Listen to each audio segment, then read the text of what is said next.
Good morning in North America, at least on the West Coast. Good day for this coast, and afternoon for the rest of the Europe, and maybe good evening for Asia and Australia in case you're watching us.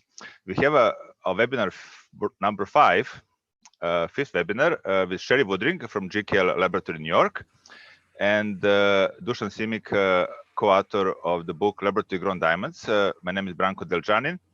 In approximately 1 hour, we will guide you through the world of lab-grown diamonds. Probably you know that we published the book last month, and we have a great reviews, and it's now sent out to 600 people around the globe. So it's a big success for 1 month. And I will just quickly guide you through the content in case you didn't receive it.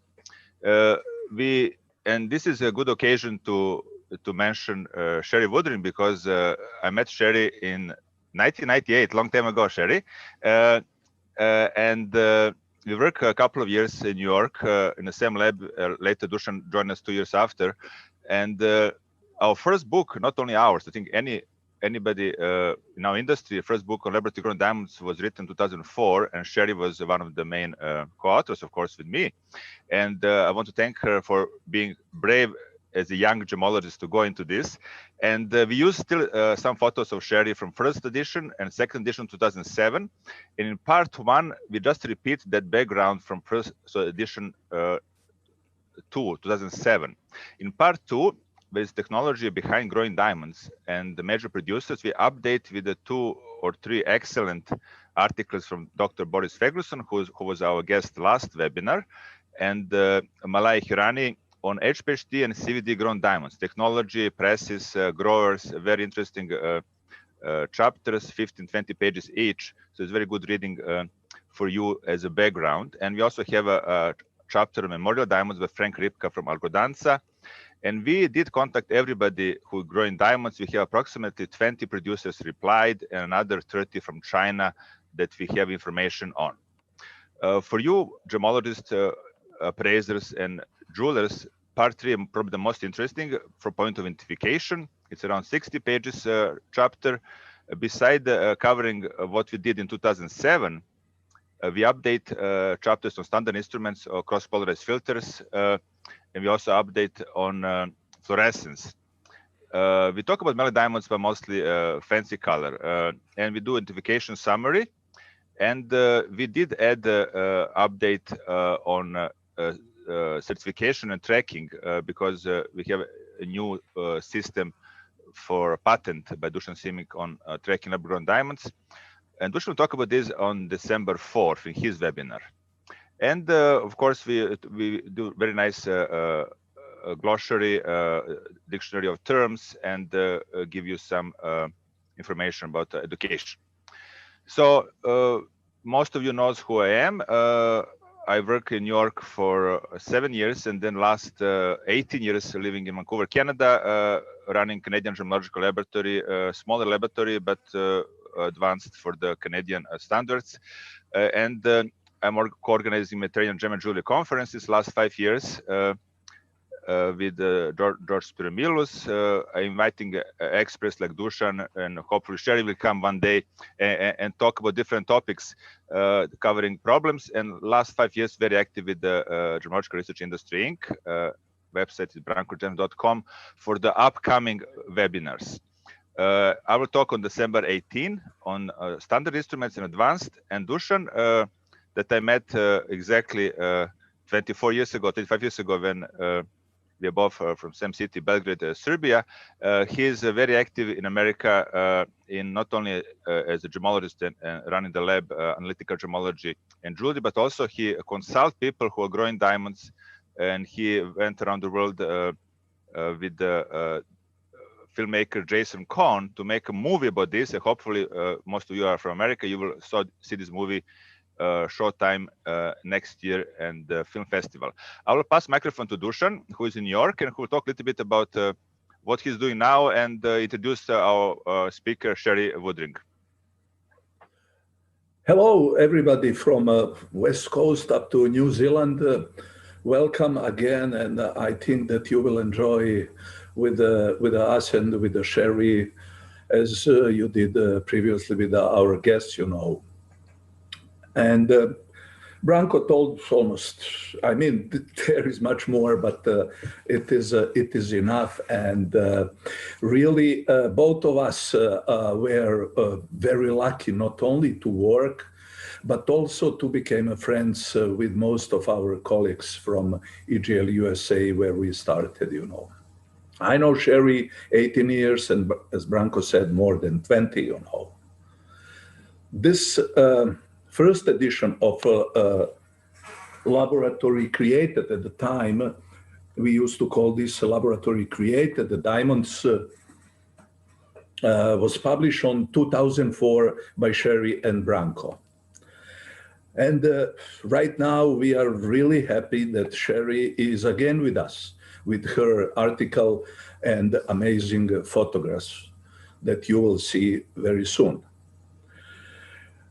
She is a contributing author in third edition of Laboratory Grown Diamond book. I will not take away precious time from Sharrie. She will say the most about herself with her lecture right now. So Sharrie, welcome, and here you go. Please. Okay, I'll just remind people that we have a Q&A option on the bottom. So I will strongly encourage you to ask questions during the presentation and also afterwards. Sharrie will answer questions after presentation, but just please text us through Q&A better than chat. And Sharrie now can start her presentation. I will basically stop sharing my screen for a second and she can take over. We will plan approximately 40 minutes, 35, 40 for presentation, and another 20 or less, we'll see, or more for questions. We obviously have interest in this topic, so let's see, Sharrie, what you will tell us about past, present, and what is your prediction for the future. Okay, let's see. Okay, thank you very much, Branko Dusan, for that lovely introduction. It's so nice to work with you again after almost 20 years. It's a long time. Congratulations on your book. It's very nice, very well done. The updates are beautiful.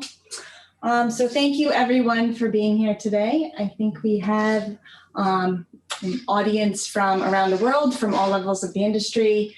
We've got retailers, wholesalers, producers, and a lot of gemologists and appraisers joining us today. So welcome everyone, and thank you so much for taking the time to be here with us today. We have lots to cover, so hopefully it's a little bit of something for everyone. GCAL, for those of you who are not familiar, is an independent gemological laboratory located in New York City. We issue guaranteed grading certificates for natural diamonds and lab-grown diamonds and jewelry and colored stones. And our certificates are widely used in independent retailers, major chain stores, online retailers, and many wholesalers and producers are also some of our very trusted clients. So we also own the GemPrint technology. This is a patented fingerprinting system for diamonds. It captures the light reflective pattern that's unique to each diamond. And GemPrint is used around the world by everyone from cutting factories, diamond manufacturers, wholesalers, jewelry retailers, and the end consumer. Millions of diamonds have been GemPrinted, and the GemPrints are saved in our database. They can all be uniquely identified. Okay. So we are celebrating our 20th anniversary here at GCAL this year. We were established by Don Palmieri with the goal of providing honest, accurate, consistent diamond grading. So when lab-grown diamonds started to enter the market in 2015, he saw a need for accurate, reliable grading of this new exciting product category. So we are consumer advocates, and we're issuing accurate, reliable, guaranteed grading certificates on lab-grown diamonds. So this is an example of what our full certificate looks like on lab-grown.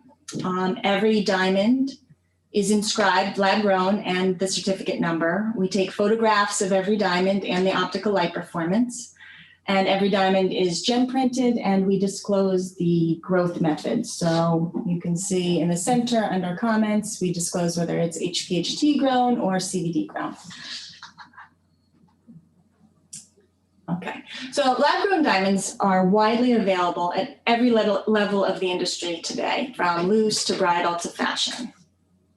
So what we're going to talk about today, I'm going to go through the 4 C's first. We're going to go through a lot of data and show a lot of photos of inclusions, and then a little bit into the discussion of screening and then appraising. So the first thing that we're going to talk about is the weight distribution that we see in CVD and HPHT grown diamonds. So the data set that we're using throughout this entire presentation today is based on single stone lab grown diamond submissions between 2015 to a few weeks ago here at GCAL. And these are all in the D to M color range. We excluded fancy colors and jewelry just to make it a cleaner data set for colorless diamonds. The data is based on many hundreds of thousands of stones and from many different producers. So it's a very good way to see changes and kind of the broad distribution in the lab-grown industry. So I hope you like graphs because we had a lot of fun and we thought the data that we were finding was very interesting, so we included a lot of graphs. So in terms of weight, we categorize the weight into these main categories, and you can see that by far 1 carat is the most popular, the most common size category that we see. Other interesting things to note here is that in the 1/4 to 1/2 carat size, HPHT is much more common, and then over 1.5 into 2 carats and above, we see more CVD grown diamonds. When we talk about Melly, which is not included in these graphs, but Melly, the vast majority of Melly 2 points and below is HPHT grown. From 5 points and up, you see both CVD and HPHT grown, but most Melly that you see, even I should say even below 1/4 carat, mostly it's going to be HPHT grown. However, we have seen as small as 1/2 point CVD grown diamonds when we're doing our screening process. Okay, so the next chart that we have here, this is shape distribution. And of course, it's no surprise that rounds are dominating in terms of shape. So when we exclude rounds, we can better see the distribution of the other shapes. It's interesting to see how popular ovals are. And actually, I thought it was interesting to see how cushions and radiants were not as popular as I would have thought. Then when we were looking at this data, I was very curious to know how much the growth method impacts the shape. And surprisingly, there's really no difference. CVD grown, HPHT grown, 63, 65% are round, brilliant cut, and then the rest are fancy shapes. But then we were thinking that doesn't actually show what we see this year in our lab. So we excluded the other years and looking only at submissions in 2020 in over the 75 carat sizes, we see that fancy shapes have become much more popular, with taking a 60% share of all the shapes. Okay, so now we're going to go into some clarity characteristics of diamonds. In these graphs, we can see the distribution of HPHT grown and CVD grown. So lab-grown diamonds actually can occur in any clarity. However, we see very, very few flawless stones. It's difficult to grow, and very few I3 stones. So what we see here really is the sweet spot of VS1 to SI1. And this directly reflects what producers are able to produce, what they can produce in mass, and where the consumer demand is. So when we discuss the inclusions that we see in lab-grown diamonds, the environment in which the diamond grows is directly reflected in the inclusions we observe.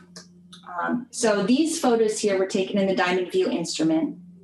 And you can see that the first photo on the left, the natural diamond, has a very complicated growth. This is natural diamonds, and natural diamonds are very complicated and occur in so many different growth environments and over so much time and with different impurities. They're very complicated. Then we look at the HPHT grown, and it's a cubo-octahedral. It's very geometric. It's a very blocky type of a pattern that we see. It's grown in molten metal flux, so that's the type of inclusions that we're going to see. And then CVDs have a very layered growth, right? They are growing in layers. And around the edges of the CVD crystal, we see this polycrystalline diamond. And so all these things, as we go through the inclusions, you're going to see that their growth environment directly impacts the inclusions. So in CVD diamonds, the most common inclusion we see are clouds, crystals, pinpoints, some feathers, and graining. So in these pictures, you can see planar clouds. These are most easily visible through the pavilion in most cases. In this case, it's kind of a heavy cloud with dark black inclusions throughout.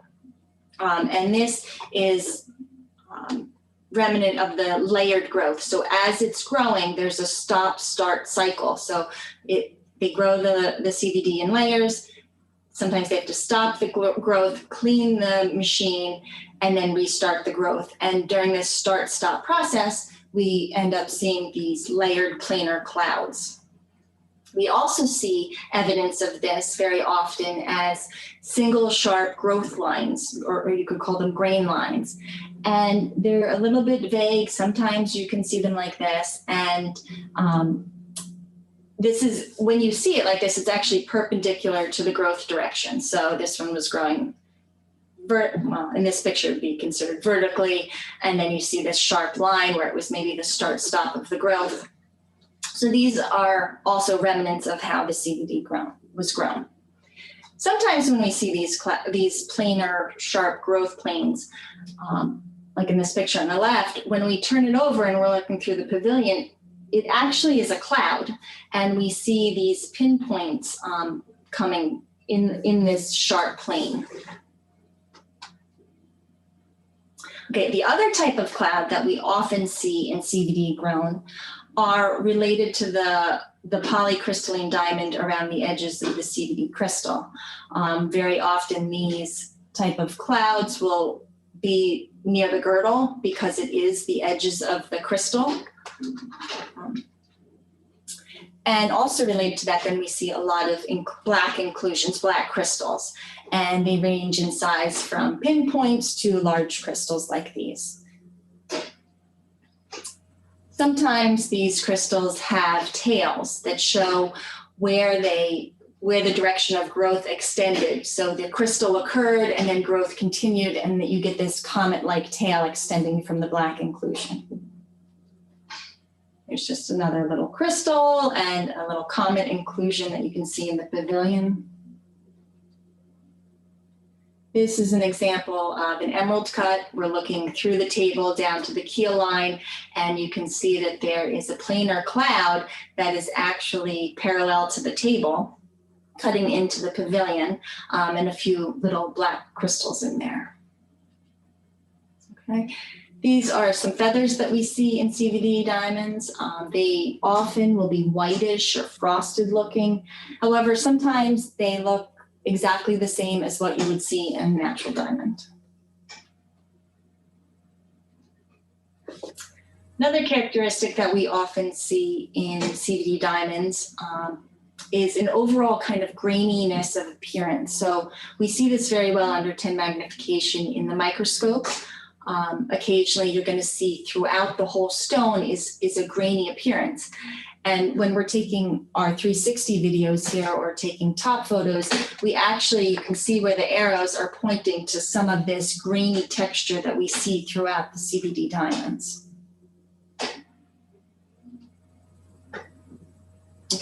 So now the type of inclusions that we see in HPHT grown diamonds.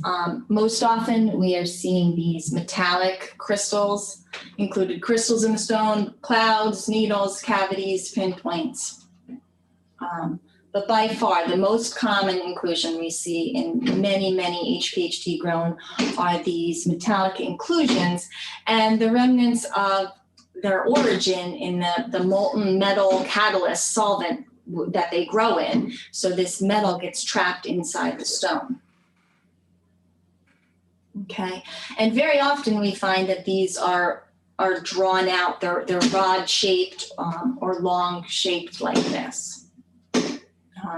In the higher clarities, sometimes all we see is one pretty little inclusion like this.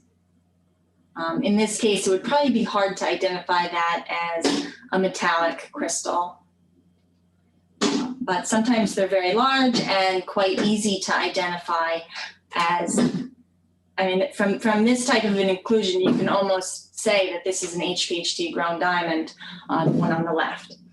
The other thing that we see quite often that I don't have a picture of are cavities that are related to these crystals. So if this crystal is very close to the surface, it falls out, it leaves a cavity in this shape, or they can clean it out and you're going to get a cavity that's shaped just like these metallic inclusions. Sharrie, excuse me. I think that there is some noise behind you in the office. Is there? Can you hear this? I think it might be people in the hallway. It's not in my office. Oh, okay. I'm sorry. Okay, sorry to. Sorry. Yeah, continue. Okay.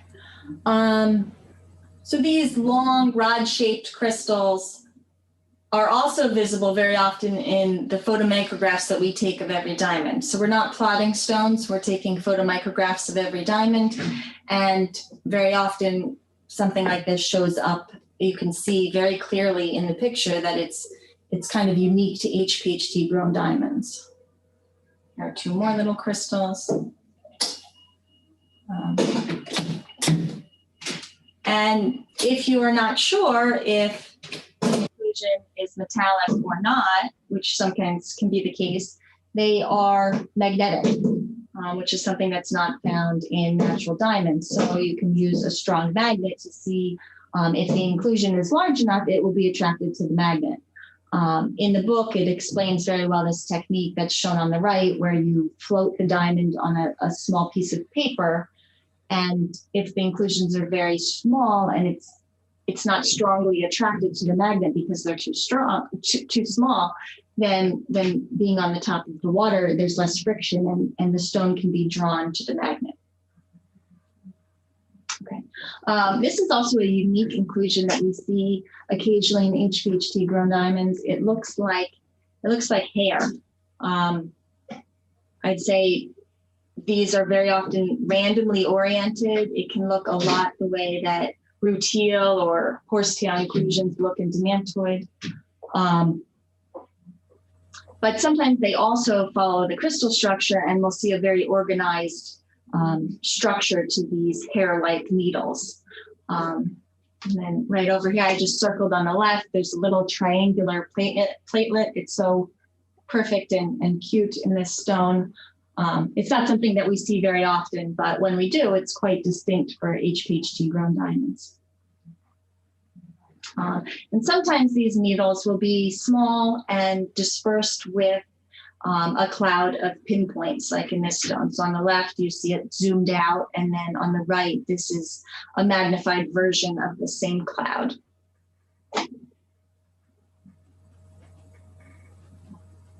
Another inclusion that we see occasionally are these little clouds of what I think they look like dendrite clusters. Some people here think that they look like little clusters of popcorn. Our lab director says that sometimes they look like snowflakes throughout the stone. They can be black or white in the stone. This one on the left is only half a point. It's a very small diamond. And then on the right, you can see this is our top photomicrograph. And you can still see right in the center of these stones. The one on the left has a nice long rod-shaped crystal, and then this little cluster of popcorn cloud you see in both these stones. Okay. Another technique that you can use with your microscope, this is a very effective technique.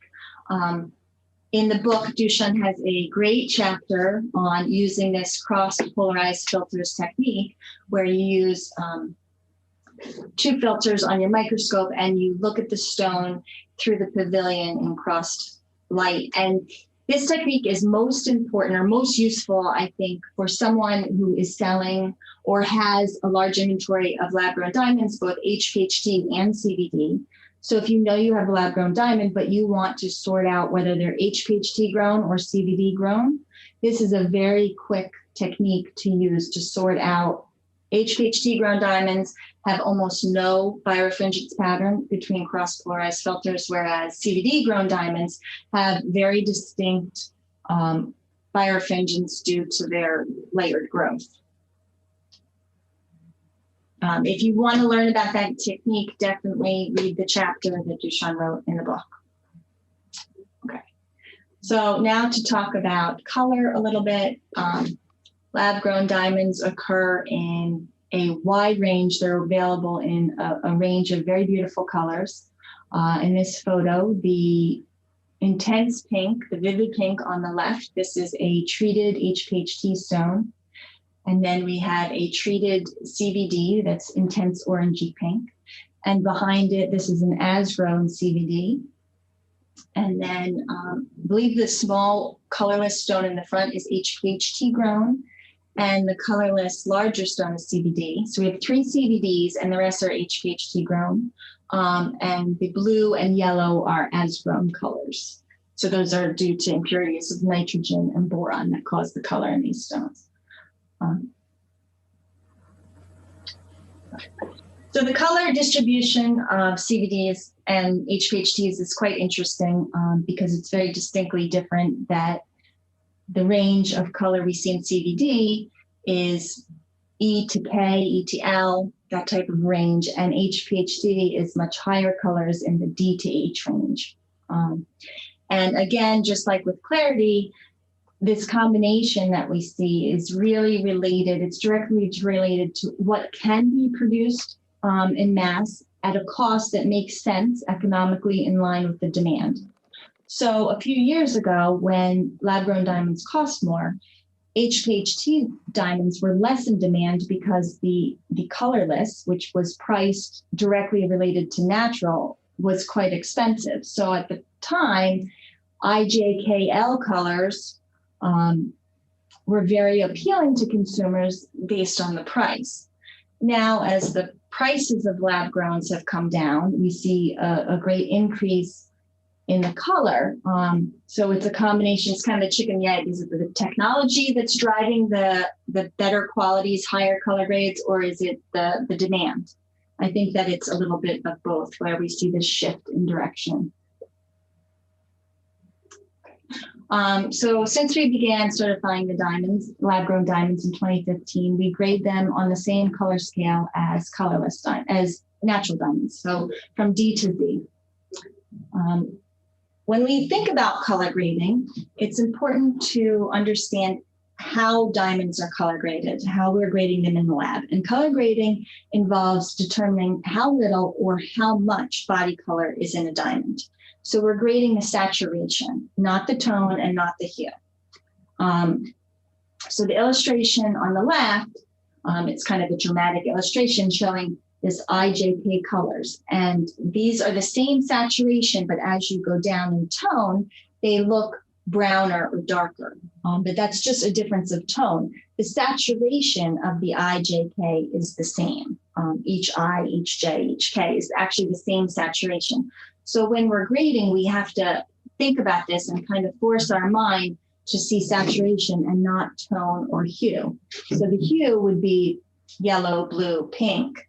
And we have to think about this. So our lab-grown director here, she always describes grading color as imagine a glass of water and it's completely colorless. And then you add a drop of food coloring and then another and another and another. And you're slowly increasing the saturation of this transparent colorless glass of water, starting with a D, and then each drop is a little bit more. So we like to think about that when we're grading color. So the process of grading really has everything to do with deciding the amount of color or the lack of color. In CVDs, we see yellows, browns, a lot more tints of browns, grays, sometimes orangey pink. The tints tend to be lower in tone, even than natural diamonds. They're more brownish than yellow or more grayish. In the last few years, the colors have significantly improved, and they can often be very similar to what we would consider natural colors to be. So in this photo, we had a lot of 2-carat emerald cut CVDs, and colors very hard to take pictures of, but I tried in this photo. I don't know, everybody's monitor is probably different, but hopefully you can kind of see that on the left, going towards the right, there's increased intensity of this slight brownish orangey pink hue. Okay. And then in HPHT stones, again, I tried to take a picture of this, but it's quite difficult to capture color. And we see on the left, nearly a colorless, moving down into a faint blue color. So blue tints are by far the most common in HPHT grown. Other tints that we see are yellow, and more recently we've seen green. And these colors are very high in tone, so they look very bright. The stones are very, they have a very transparent, bright feeling to them. So when I'm saying blue, lemon, mint, it's kind of describing the hue that we see in these HPHTs. It's a very light hue, a little brighter than what we maybe would see in a natural or a CVD, that maybe the yellow, rather than being described as a bright kind of a lemony type of a hue, we see a lower tone, more like a champagne type of a color, but at very, very low saturations not in the fancy color range, but in the D to M color range. Okay, so for all the appraisers that are joining us today, if you've never seen if you've never graded these HPHT stones, the color can be quite tricky at first to adjust your eye. If you have no master stones in this range, because these blue tints, especially when faced up and especially when they're in the mounting, you could have a G color stone that's in the mounting, and you may think that it's D, E, F, but actually it has a significant amount of blue, and that's what we're grading. So that's just something to keep in mind when you're looking at HPHT grown stones. Okay. Another thing that we can do in the lab is we use this umbrella position, it's called. So normally we first grade them table down. This is how diamonds are usually color graded, but there's also a technique called this umbrella position. And the reason that we use this is because it more accurately shows us the body color. So if a stone is brownish or lower in tone, fancy shaped diamonds where the color gets concentrated in the tips, the points, when it's like that, sometimes it'll look lower in color, and by turning into the umbrella position, it's much easier to see the overall color of the stone. So in the picture on the left, our sample where it's a brownish tone, we see a lot of concentration around the girdle, maybe in the corners. But when we turn it into the umbrella position, it gives us a more even view of the real color of the stone. Okay. So now we're going to talk a little bit about fluorescence. The vast majority of lab-grown diamonds do not fluoresce under long-wave light. We see the grades that we have here are the grades that are significant enough to call on the report. So if we exclude none, we get a better view of the other colors. So we see some faint orange, faint medium orange, strong orange. This is an HPHT grown stones under long wave. It's a very small percentage, but we do see it. What we see more is actually in the very faint range. So if you're using a dark box, a dark room, and you've got a strong UV light, you can definitely see in more stones a very faint, very weak orange. Sometimes in CVDs, you can see a very weak yellowish or orange. but the majority of lab-grown diamonds don't fluoresce under long wave, which is what we're using when we're grading. Now, most of our UV lamps also have short wave, and that's very useful when you're doing identification because they have a different reaction. So if you've got a stone that the reaction is stronger under short wave and almost none under long wave, this is something you should be very suspicious of to be a lab-grown diamond and not natural. And this is a quick technique that every jeweler should use, every appraiser should use. If you have a piece of jewelry and you don't know whether you're looking at natural diamonds or lab-grown diamonds in this whole piece, if you put it under a long wave UV light, if you see a mix of none, faint blue, strong blue, maybe one or two yellows or oranges mixed in, you probably have a natural diamond piece. That's not to say that every single stone in the piece is natural, but you're probably looking at a natural diamond item. If you put under long wave light and you see no fluorescence, then you maybe have a lab grown piece, maybe moissanite, maybe CZ. You need to look further for sure. In these three rings, the left ring is HPHT grown diamonds, the center is natural diamonds, and the one on the right is CVD. So you can see that phosphorescence after you turn off the shortwave light, that the HPHT stones have, most of them have some type of phosphorescence in them. Okay. So this is a sample that we had made that we use for teaching and training, and we bring to trade shows to show people how different instruments may work on different types of stones. So we have a nice variety of different lab-grown, natural, and imitations here. So just to show you what this looks like, I used this 6-watt UV light in a dark box and my phone camera to take these pictures to give you an idea of how these different stones react. So the first stone we see is HPHT, no fluorescence, and it has shortwave fluorescence and phosphorescence. That's pretty distinct and quite normal that we will see a strong phosphorescence on HPHT stones. Okay, the next is a CVD, no long wave. It's got a faint orangey shortwave and no phosphorescence. The third is also CVD. It has none, none, and none. The fourth CVD maybe has a tinge of a greenish, bluish long wave, but it's very, very slight. It's got more shortwave yellowish fluorescence and then no phosphorescence.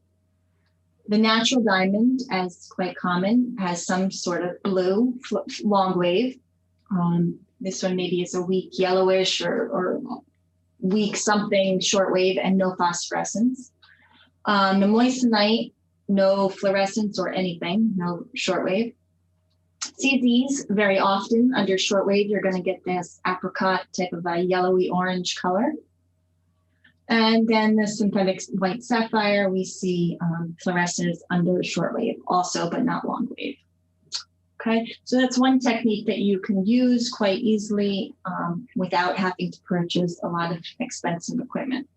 Okay.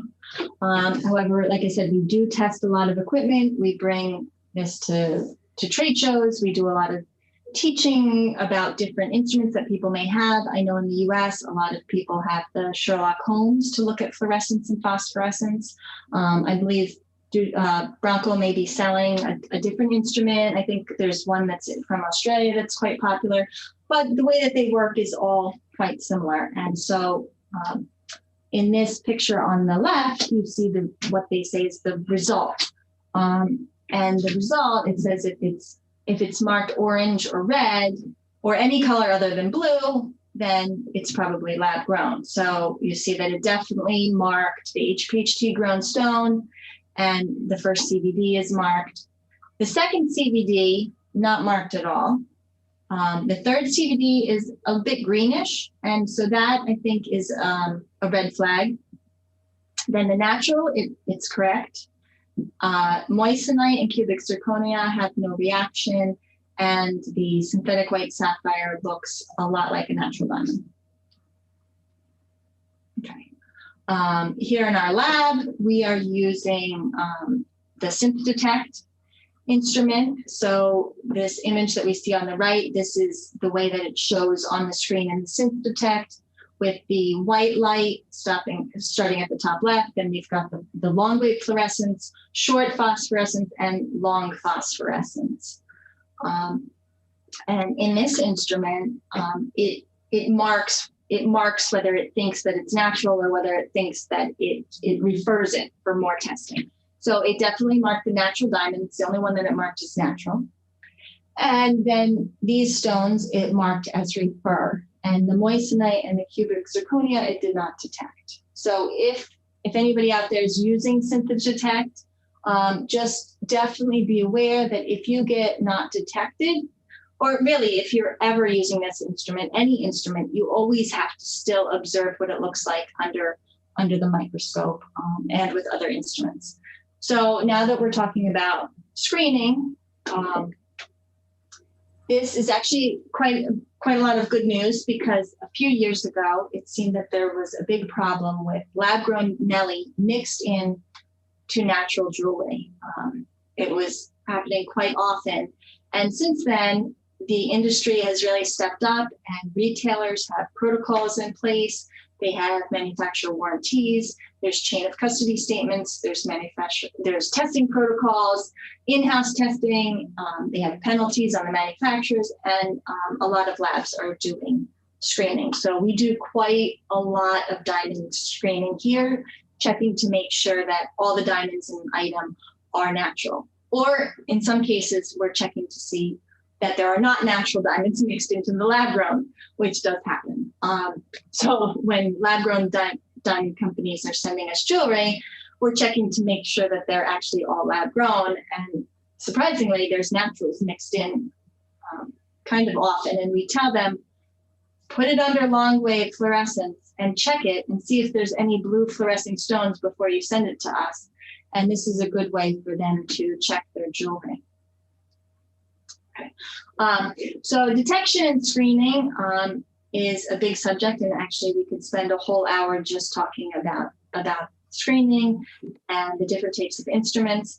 But there's a lot of different instruments out there, and they all work on a few different principles. So whatever instruments you're using, whether it's one that's checking for type, such as the screen eye or the Gemologist, these are checking for type 1 or 2 based on UV transparency, or whether you're using one that's checking fluorescence spectroscopy, such as the GCAL ID100 or the EXA, or you're using one of these instruments that's checking the fluorescence and phosphorescence.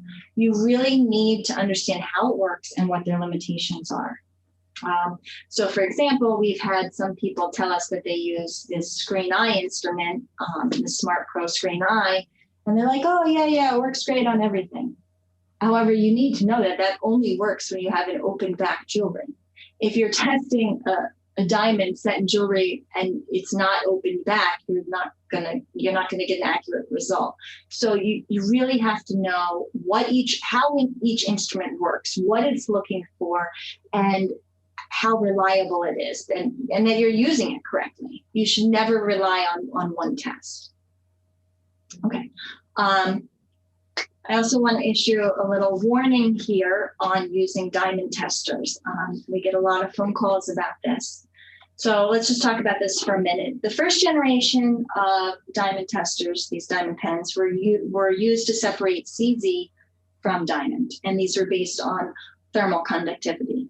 Then moissanite came out, it wasn't detected by these, so then they came out with testers that checked for electrical conductivity. And then they have dual testers that test both.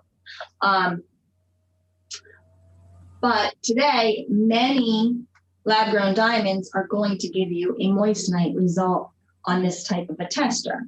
And some moissanite are now electrically conductive, or they have very low levels of electrical conductivity, and they're going to give you a diamond result. So you really need to use caution using this type of instrument. We've had many retailers who sell lab-grown diamonds call us and say, or even consumers call and say, why did my lab-grown diamond test as a moissanite? Well, it's because this instrument is not designed for that purpose. Now, we just started testing these 2 new instruments that came out this year, and they show a lot of promise for this issue. These are checking diamond type. So they will give you a result separating out natural diamond, type 2, which is, they're saying is likely lab grown, and then moissanite. So it gives you 3 different results. However, again, there's a note of caution, because if you test a CZ with these, you're going to get a diamond result, because that's not how it works. So whenever you're doing identification, this is a word of warning to all the appraisers, always verify with multiple instruments, and always look at the stone in the microscope. Never rely on one test, and if you're in doubt, then send it to us for further testing. Okay. So when I'm talking about observation, again, just going back to the idea of looking at the inclusions. So these are 1 point and half a point stones set in jewelry. And these are HPHT grown. So you get a phosphorescent result. You get a result on one of these instruments that say that it could be lab grown or likely lab grown. It's referred. Then you go to your microscope, you can see inclusions like this. And then you've got a feeling of confidence that, oh, this makes sense, right? These are typical of lab-grown stones, these type of inclusions. So using a combination of several instruments to diagnose what you have and make a final identification is really what you need to do when you're checking jewelry. Okay. One other note on lab-growns and detection. One thing that we are seeing when we're doing screening is people are over identifying lab-grown Nelly. So they're checking it on 1 or 2 of these instruments. Maybe they're using the Sherlock Holmes or something else, and it says it's lab-grown because it phosphoresces. Well, actually, once it's unmounted and in the lab, we're using spectroscopy, photoluminescence, and we can see once we do further testing that even though it's been identified as lab-grown, maybe the manufacturer had to pay a penalty for having a lab-grown diamond in their jewelry, but actually upon further testing, it is a natural diamond. So just to be aware that that happens also. Okay. So now we're going to talk a few minutes about the market and valuation. Here at GCAL, we do not offer any point of sale type appraisals with our certificates, but we are involved in the appraisal world. So our president and founder, Don Palmieri, is a master gemologist appraiser with ASA. And I know many people in the audience today are with ASA.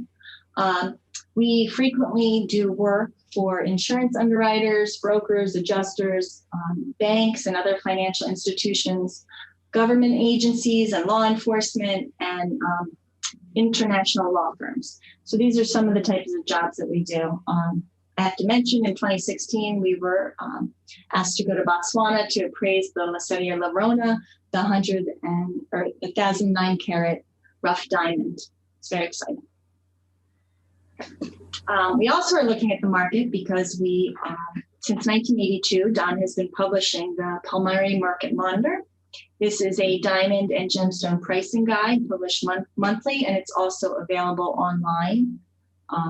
So currently we do not list lab-grown prices, but it's something that we will probably do in the near future. So if you have an appraisal assignment for a lab-grown diamond, just a few things to think about. Bridal has led the lab-grown market. The fashion lab-grown is certainly growing. These days, insurance carriers underwrite lab-grown jewelry. And when you're appraising it, you need to model the marketplace in which it was purchased, just as you would do with natural diamonds or any other type of jewelry. So did they purchase it at an independent retailer, online? Did they purchase it in the big box store? Wherever they purchased it is really where you need to model the price of replacement. The job is not to forecast what the price is going to be in 2 years. You just have to price what it costs to replace it as of now. And because they're widely available, over 45% of independent retailers are now selling lab-grown diamonds. Most large retail chains, most online retailers, and actually to do price research, there's over 74,000 diamonds listed just on the virtual diamond boutique diamond wholesale exchange. So whether you're going to that wholesale place or to looking at the retail prices, wherever you're looking, lab-grown diamonds are widely available and are not so difficult to appraise these days. Okay, so we often get asked, what are the prices of lab-grown diamonds? So we just wanted to show you a quick snapshot of what the online retail marketplace looks like. So you can see here, these are GVS in 30 points up to 125, and then 1.5 to 3 carat size ranges. And you can see the difference in prices between natural and lab-grown diamonds. These we priced at an online retailer who sells both natural and lab-grown, just for comparison purposes. Okay. Then we did the same thing. This is in the I to SI1 range, and the charts are quite similar. And what we can see here, especially in this chart, is GVS2.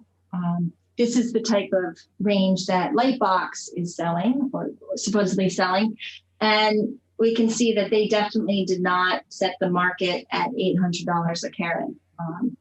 Actually, what they did is they gave a green light for all their site holders to now get into the lab-grown market, which is what we've seen over the last couple of years since they introduced it or announced it in 2018.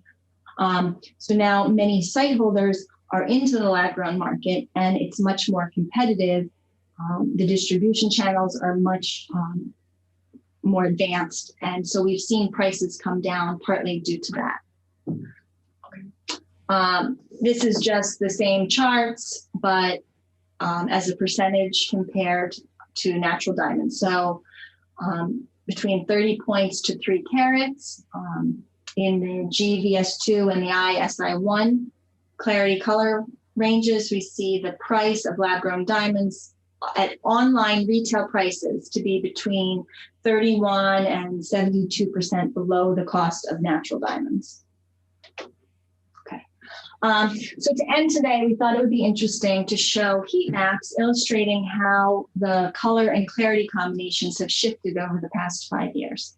So in these charts, you can see the red is the most commonly occurring, and then orange is a little less, yellow a little less, and green is infrequently occurring.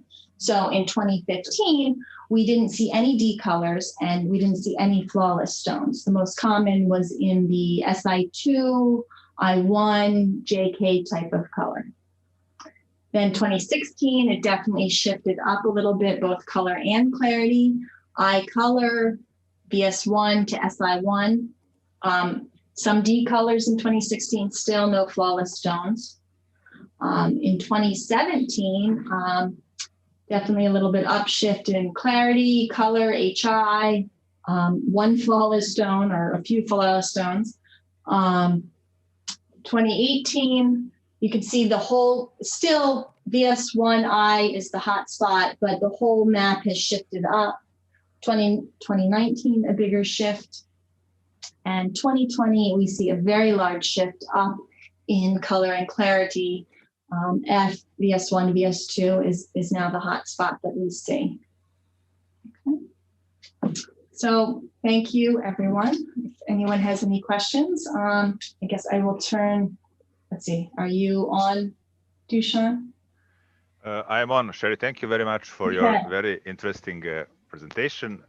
Very, very prepared, and I think very useful for most gemologists and appraisers who are in audience today. And the many are watching on YouTube channel as well. So we have around 100 people watching, what is really great. I think Dushan has a first question, and we have 2 more from the audience and 1 chat. So I will start with Dushan, and then I will read the questions to you. Okay. Okay, Sharrie. So I have one easy question for you. Perhaps will sound funny, but it is not. It is about the origin of factory. So not origin of country, origin of factory. What it means? It means that I know GCAL sees thousands or tens of thousands, hundreds of thousands of stones, and most of them you see also. And my question is, based on results that you are collecting during identification, can you say, like, from which factory some stones are coming? Okay, so that's an interesting question. So much of what we get does not come directly from the manufacturer producer. We get from all different people in the industry, different levels of the industry. However, when it does come from a producer that we know that they've produced it, we can build some sort of a profile of what we expect to see, kind of a characteristic of what their stones look like. As colors and clarities get better, and as more producers get in the market, there's a little bit more overlap. But we have some idea. Definitely, if we know the producer and we see a quantity of their stones, we can kind of build a profile. And most probably, as the stones became better and better towards E or D color, it is much more complicated. They are very similar. Yeah. Yes. Okay. Thank you. Okay, thank you. Branko, go. Yes. First question is, what is the secondary market like for these stones? Does anybody buy these stones? For example, in a divorce, a 2-carat stone, who is buying this? What prices are being offered? Okay. This is a appraisal question for you.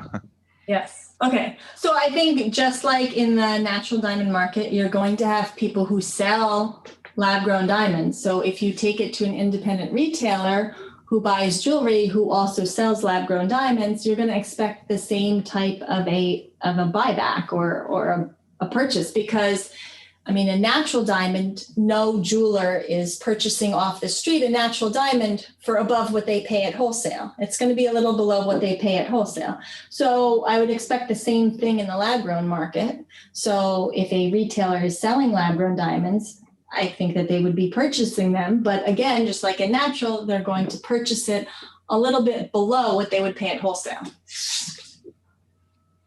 Okay. The next question is, and I will ask you in the same direction to save time.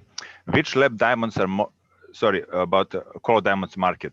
What is with color diamonds? And I know, Sharrie, when you started 2004, 2003 with Dusan, we didn't have colorless diamonds to really put in the book. It was only colored. And then 2007, AOTC came and a little bit Apollo colorless.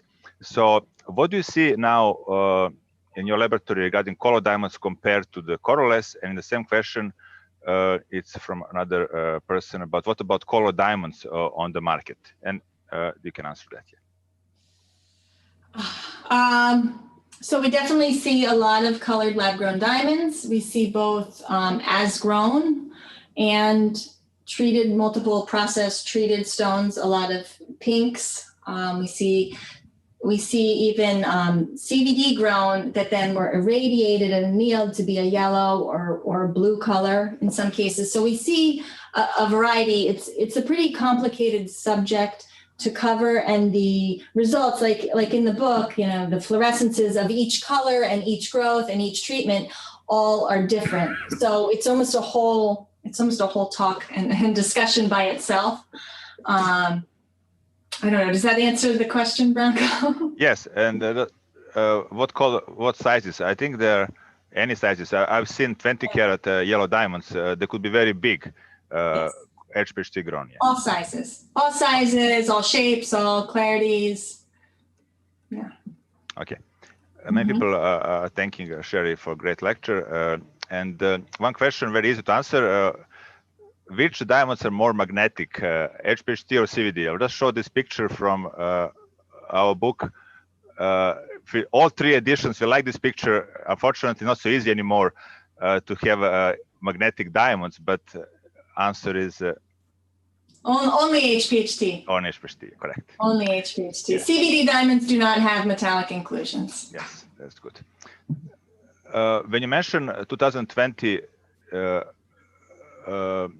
having a hotspot around FVS, Are these typically heat treated or not? This is another question. How often you see post-treated diamonds? I know many CVDs, or most of them are, and do you separate these two categories in GCAL, post-treated or not? So a lot are HPHT, a lot are treated, and there's plenty that are as grown to be colorless also. We see, I don't know percentages, maybe it's somewhere around equal that we see of all these different kinds, maybe more post-growth treated. So in terms of treatment, if a customer requests this, we are doing the identification of the treatment. But overall, across everything, we are not disclosing the type of treatment because it's quite complicated, being that this is a manufactured process, whole manufactured product. You know, where does the growth stop and then treatment begins? In some cases, this can get quite complicated. But also, we're following the FTC guidelines that say if there's no value difference between treated, not treated, then there's no need to disclose it. And this is the same as what we see in the colored stone market. You know, some colored stones, it's quite common that they're treated and they really aren't separated. So because this is a fully produced product, we're not separating unless somebody is asking us specifically to do this. Great. The question basically for all of us, but I think you can answer first. Is there any order you suggest us, I mean us appraisers, gemologists, to test lab-grown diamonds? Any order of from simple to more complicated? And I have my opinion, and Shandushan gets his. Yeah, I'm sure we all have our own way that we like to do this. I think it depends what you're doing. If you're buying over the counter, let's say, and somebody's trying to sell you a solitaire, I think the way you test it is very different than if you are a jeweler making sure that what you just got from your vendor is all natural or all lab grown. So if you've got single stones that you need to test, also it makes a difference if they're mounted or loose. But I think that when you're testing a single stone, I think it's great to go to an instrument like the GCAL ID100 or the EXA, because it quite quickly gives you a spectra. It's looking for the Cape lines, the N3 center, and it's very, very secure, very accurate identification if it's natural, right? If it refers, it could be a lot of different things. But when you're buying, like if you're buying over the counter, you want to know that you've got, I guess, that you have a natural diamond. If you're doing something like an appraisal and a piece comes in, engagement ring comes in, I think in that case, you don't know what you had if they have it, unless they've told you. But looking at it under fluorescence, I think, is extremely useful just to get an idea of what the item of jewelry is. And then from there, definitely always magnification. We see occasionally moissanite or CZ melly in with natural diamonds. I mean, it can happen during repairs. It's not just lab grown, so you've got to look at it under the microscope. I think the phosphorescence test is very useful. I love the synth detect. I think, me personally, the synth detect, the EXA, the small gemologist, these are a few of my favorite instruments, in addition then to the spectrometers, the Raman, yes, the FTAR, the UV-Vis. But in terms of small instruments, I really like the EXA. Yes, I'm the same from my point. And 2 years ago at GS Symposium, I published, you see on the back, this chart of steps, what I would do. For me, it's easiest than most people to use fluorescence first, because it's some very visual and very useful on jewelry. It's not final test, it's just screen test, and then go into, if it's loose, you could do cross-process filters as a simple test. If it's mounted, I would use EXA. And just to explain, ID100 does not show the spectra, as you know, and so EXA is showing second level. This is a big advantage of EXA over ID100, in my opinion. And for those who wants to listen 1 hour and a half of the free, it's a webinar on 7 instruments, you can just email me or use a coupon free webinar at brancogems.com and listen that webinar from April that was on 7 instruments. And Dusan, do you have your opinion? I know Dusan has different instruments and different approach to test LGD diamonds. You mean how? Yeah, you Steps. know that steps. It is a microscope with a cross-polarized filter. After that, deep UV absorption, and on the end PL spectroscopy. Yes. Definitely, this is the That's final it. answer. Not everybody has it, so it depends how much money you want to spend or how much time you want to spend, of course, on this. Thank you. Another question. Do you foresee, is the future, an advancement in technology of growing lab-grown diamonds to extent that it will be more difficult to screen out lab-grown diamonds? This is like seeing what's coming next year, year after. Difficult to say. It's difficult to say. I think there's some people that, of course, want to work towards this, but there's plenty. I think the majority of the industry is quite happy to disclose and to have it identified as what it is. I think the amount of people that would go to an expense to make it more difficult, just make the identification more difficult. I don't think that's where the money is for most manufacturers. I don't know. What do you guys think?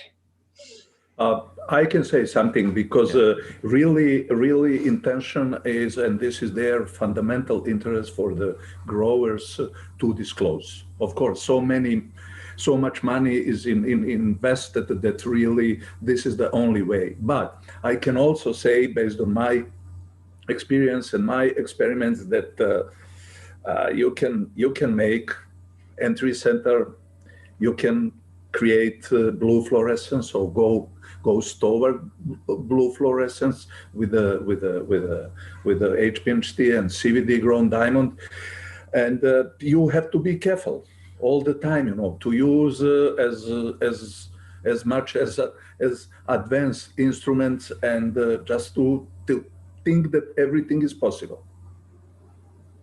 Yes, as you know, Sharrie, 10 years ago, fluorescence was much more easier to observe than the last 3-4 years, because now we see CVD diamonds without fluorescence and tricky many instruments. So me and Dusan, I'm sure you agree, use 2 or 3 instruments together. This is the best answer, not one. If you do one, you have big chance to make a mistake. Even if it's a $5,000, $10,000 one, just don't use only one instrument. You don't use black box. We against that. That's why we're doing this training and webinars and practical webinars and workshops as much as we can, just to give you other view. So another question. Yes, this is an interesting one. And very important. I will ask Dusan to be very short in commenting, because this topic he could talk much more. But he'll talk about this, I'm sure, December 4th. Have you seen any instability in color of the lab-grown diamonds? If yes, it is more common in HPHT or CVD? Sharrie, you can answer first, and then Dusan can comment, of course, he has. So we have done tests on this, talking about the instability of the color. It is, I think, in the newer manufactured stones, it's quite rare from our testing, what we've seen. It doesn't really occur in HPHT grown. If it's in CVD, it's in the lower colors. And like I said, the majority that we have tested, the colors are quite stable. Mm-hmm. I'm not agree, and depends on the post-treatment, how post-treatment is done. HPHT color could be reversible under some conditions, and this is something that's why I'm not agree with GIA decision to grade lab-grown diamonds with the same system as they're grading the natural. Generally, they are 2 different products, and we have to treat them completely different. That's my opinion. It's very interesting, and that's why Dusan put a press release. In upcoming next year, we might have a more, actually Dusan doing research right now, but in upcoming publications, we might have something more to talk about this. It's too early, but definitely it's ongoing subject on CVD. Some people already commenting on this on the different media. So Here is Branko, another perhaps interesting. Are you seeing a price difference between treated and untreated lab-grown diamonds? Do you make a difference? No, yeah, of course not. Yeah. No, we have not seen any difference in price. No. Yeah. But I can say I work on West Coast a lot with a producer from West Coast, and Diamond Foundry is here, another producer. So, and they really want to make this, at least the salespeople want to make this difference. If CVD is as grown or post-treated, they think should be different. And some retailers care, some of them don't care. Most of them, it's too complicated for them to separate this, explain to consumers, so that they don't do this. So,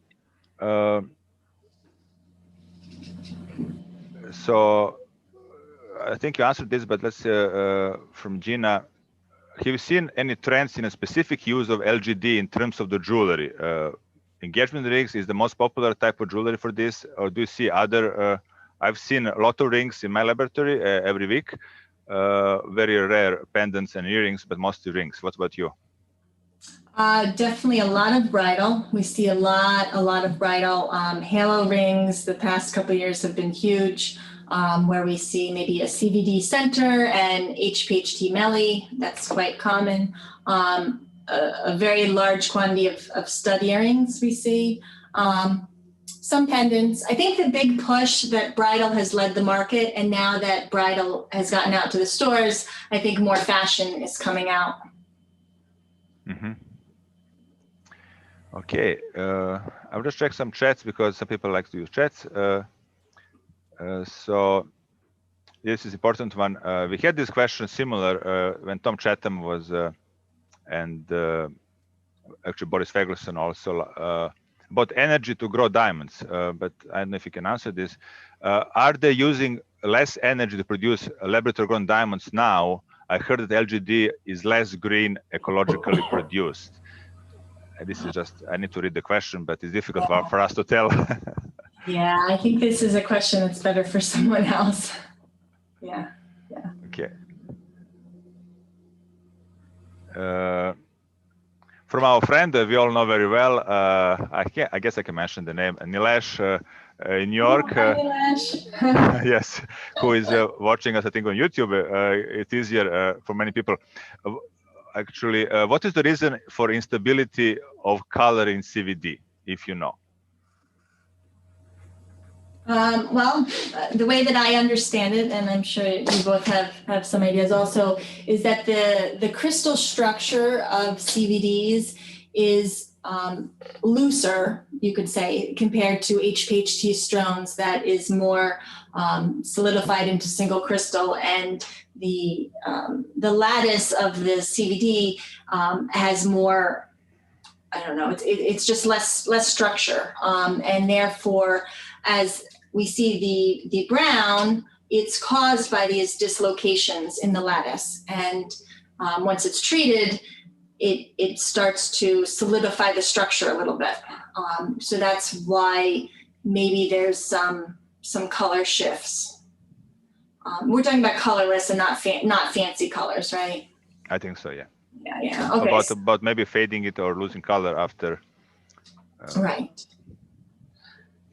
Okay, I think Dusan, you should cover this on December 4th more in detail. It's the reason why, because we are running out of time. I will just read comments. Sorry about this.